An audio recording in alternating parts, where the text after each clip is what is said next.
नमस्ते। तो कैसे हैं आप सब? आशा करती हूँ कि सभी अच्छे होंगे और मैं भी अच्छी हूँ। तो चलिए इस ब्लॉग को ये शुरू करते हैं श्री राधे रानी का नाम लेके। राधे राधे।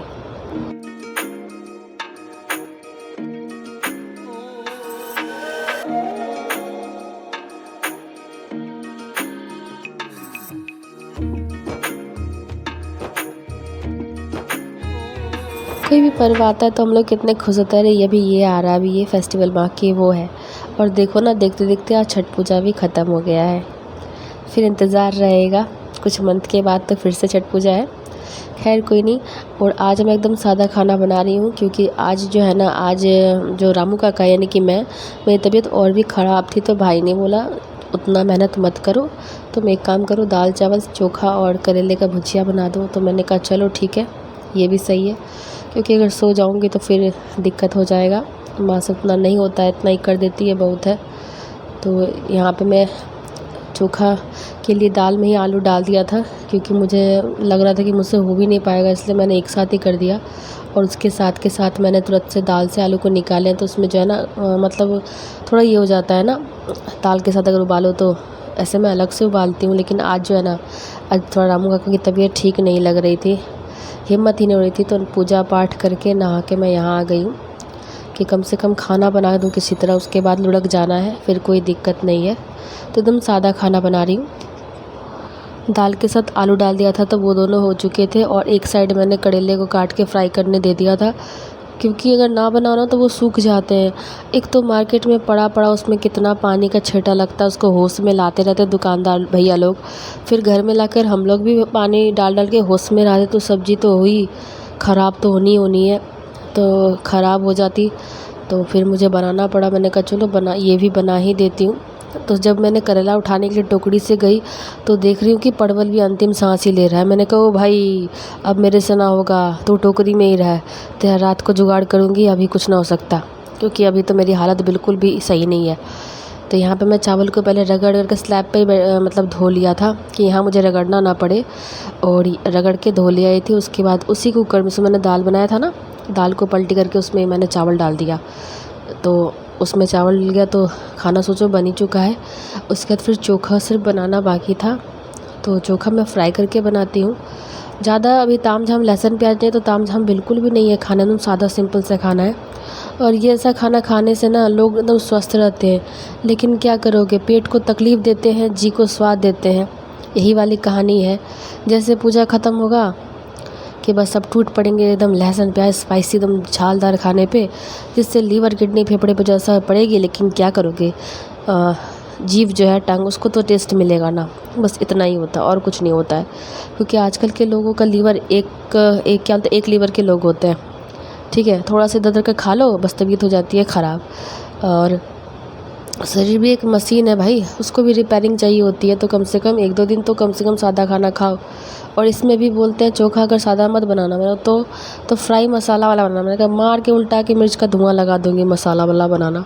मसाला मैंने डाल रही, ऐसे भी सर्दी खांसी हो रखी है ना, तो किसका टेस्ट पता ही नहीं चलता है। ऊपर से ये लोग मेरे को बोलते हैं तुम करेले का भुजिया ज़्यादा खाओ। मैंने कहा हाँ, मतलब जहर सबसे अधिक मैं ही खा लूँ। और यहाँ मैं खाना बना ही रही थी कि देखती हूँ मेरे पतिदेव आवाज़ मारे, निशन जल्दी आओ। तो देखती हूँ छठ मैया का प्रसाद मिल गया। ओ भाई, मैं बहुत लकी मानती हूँ अपने आप को कि घर बैठे बैठे मुझे ना प्रसाद मिल गया। और ये जो प्रसाद आया है ना, इनके फ्रेंड है ना, उनकी मम्मी ने किया था, और पूरा एक सूप का ही प्रसाद दे दिया, यानी कि एक सूप में जितना कुछ चढ़ता है ना, सारा कुछ मतलब मुझे ही दे दिया है। तो मैं सोची मैं अकेले ही क्यों इस पुण्य की भागीदार बनूं। बगल में मेरी बड़ी मम्मी रहती है ना, तो उनसे भी प्रसाद मैंने शेयर कर दिया। और उनको प्रसाद मम्मी देने गई तो नीचे 2-3 लड़के रहते हैं, मम्मी ने उनको भी दे दिया। मतलब ये प्रसाद कहाँ कहाँ तक बटा मैं कह नहीं सकती हूँ। देखो, एक सूप का पूरा प्रसाद है, इसमें कुछ भी खोला नहीं गया है, सब में सिंदूर भी लगे हुए हैं, यानी कि सूप पे चढ़ावा प्रसाद है। और ये बहुत लकी इंसान होता है जिसको ये सूप पर का चढ़ावा प्रसाद मिल जाता है। देखो, सब में सिंदूर टिके हुए थे। और सबको प्रसाद देने के बाद ये बोले खाना निकाल दो, भूख लगी है। पहले तो बोले मैं रोटी खाऊंगा, तो मैंने इनके लिए चावल नहीं बनाई थी, क्योंकि ये कुकर का चावल खाते भी नहीं है। लेकिन अब आ गए तो मैं क्या करूं, अब रोटी बनाने जाऊं या फिर से चावल बनाऊं। रोटी तो बना लेती, लेकिन चावल ये पतीले में खाते हैं, और मांग रहे थे खाना। मैंने कहा चलो कुकर में भी चावल, इतनी ख़राब तो नहीं बनी है। तो उसको मैंने थाली में पूरे से फैला दिया कि खाना बहुत गर्म था। अभी जस्ट मैंने कुकर का सीटी निकाल दिया। बोले तू सीटी बजाते मत रहने, तो यहाँ मैं कुट जाऊँगी, मैं बच जाऊँगी क्योंकि ये खाना मांग रहे हैं, इनको जाना है। उसके बाद फिर मैंने निकाल लिया, सीटी निकाल के जल्दी से ठंडा करके खाना दे दिया कि खा लेंगे। तो आज बिना नाना नुक्कू कुकर करते हुए कुकर का चावल खा लिए, वरना कुकर का चावल ये कभी नहीं खाते हैं। बना के दे दो, बोले कुकर का चावल मैं नहीं खा रहा। पता नहीं बहुत को कुकर का चावल बिल्कुल पसंद नहीं होता। मेरे घर में मेरी मम्मी और मेरा छोटा भाई, मुझे तो भाई कुछ भी दे दो मैं हंसड़ लूँगी, उतना सियाप्पा मेरे लिए नहीं है। लेकिन मेरे हस्बैंड और मेरे भैया जो है ना बड़े वाले, वो कुकर का चावल बिल्कुल भी खाना पसंद नहीं करते हैं। तो एक ट्रिक है, अगर आपको चावल फरफरा सा बनाना है ना, फरफर बोलते हैं ना, तो उसमें नींबू निचोड़ दो ना, फिर सही रहता है। तो फिर घी ऐड कर दो, रिफाइन ऐड कर दो चावल में, तो सही रहता है। तो मुझे ये पता नहीं था कि ये चावल खाएंगे, क्योंकि इनको भी थोड़ी बहुत सर्दी खांसी फीवर है ना, तो इनके लिए मैं खाना लगा रही हूँ। गरम गरम था तो खाने का मन किया, मैंने यही दे दिया है। तो यहाँ पे मैंने नींबू, चोखा, करेले का भुजिया और खीरा, प्याज तो खैर अभी चलेगा नहीं ना, दे दिया था खाने के लिए कि खा ले अच्छे से। इन्होंने खीरा ना खुलवा दिया, बोले मुझे सर्दी है, क्योंकि मुझे सर्दी है और ये तो जानते हैं वायरल है और एक दूसरे से होता ही होता है। तो उनको भी हो गया है थोड़ा बहुत, छोटा भाई को भी हो गया है, मतलब आदान प्रदान खांसियों का मेरे से सबको हो गया है। तो अब मैं जा रही हूँ उनको खाना देने के लिए। ये सबको सूखने दिए थे 5 मिनट में, क्या इसमें कपड़ा लड़ा गया। बहुत विटामिन डी। चलो चलो रे देवा, ज़्यादा विटामिन डी नहीं खाने का, फट फुट जाओगे तुम लोग। गर्म कितना हो गया है, पूरी बाबा।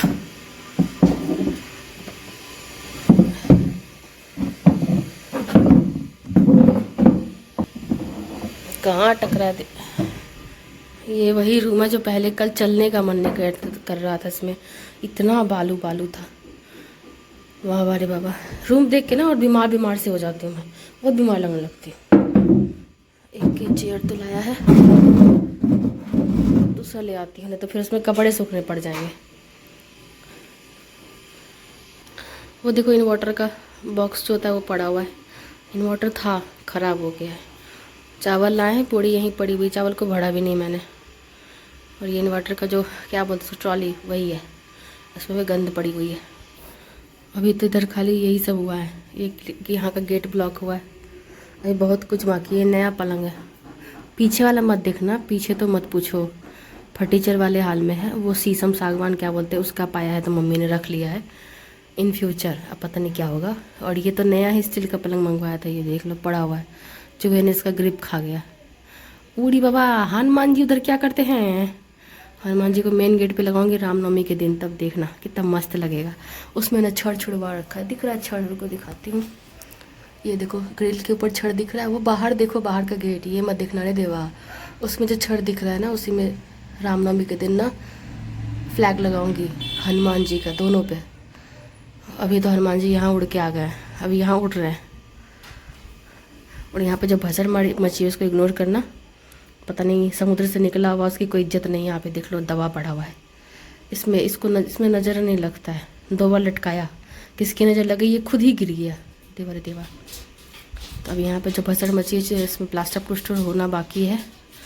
उफ, घर में फिर से भसड़ मचेगी। इधर से निकलने के लिए गेट तो है नहीं, जो था उसको जाम करवा दिया है। तो मेरे रूम से ही आएंगे जाएंगे और सत्यानाश करेंगे।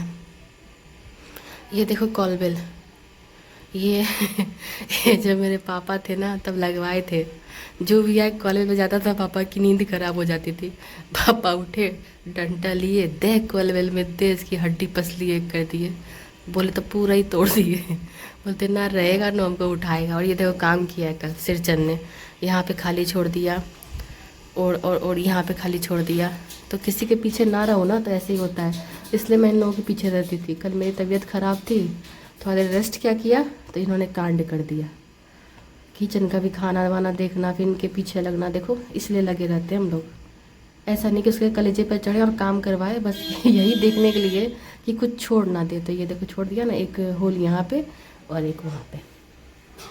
ये मेरे पापा ने तोड़ा था कॉल बेल, मैं ना रहेगा ना मुझे उठाएगा, नींद खराब हो जाती। 3 जगह छोड़ा है, देखो उधर छोड़ा हुआ है। ये तो बहुत गंदा सा लग रहा है, इसमें फिर आएगा ना वो 8 दिन के बाद, तो इसमें ये करवाऊँगी। ये दोनों जो छोड़ रखा है पता नहीं किसके लिए। मैं भरूँ मसाला क्या, ऐसे मैं बढ़ भी सकती हूँ, कोई दिक्कत नहीं है लेकिन आएंगे तो वही करेंगे। कल मेरी तबीयत ख़राब थी ना, तो इन लोगों ने मज़ा ले लिया उसी का। और ये तो मेरे पापा ने कबाड़ा था 2 डंडा ऊपर 1 डंडा नीचे, एक्स्ट्रा वर्क बना दिया था कॉलवेल को, और कॉलवेल उखाड़ दिया था रूम से। मुझे ना रहेगा ना, मेरे को कोई आवाज़ मारेगा भाई, नींद ख़राब हो जाती है मेरी। सुबह में ये गेट पोछा हुआ है, देख लो। अभी और पोछना बाकी है, फिर कलर करूँगी इसको। कलर मैं ही करूँगी क्योंकि मैं मल्टी टैलेंटेड गर्ल तो नहीं। तो चलो कोई ना, शाम का समय हो गया है और इस ब्लॉग को मैं यहीं रखती हूँ। फिर आप लोग से मिलूँगी मैं एक नए ब्लॉग में। तब तक के लिए बाय बाय।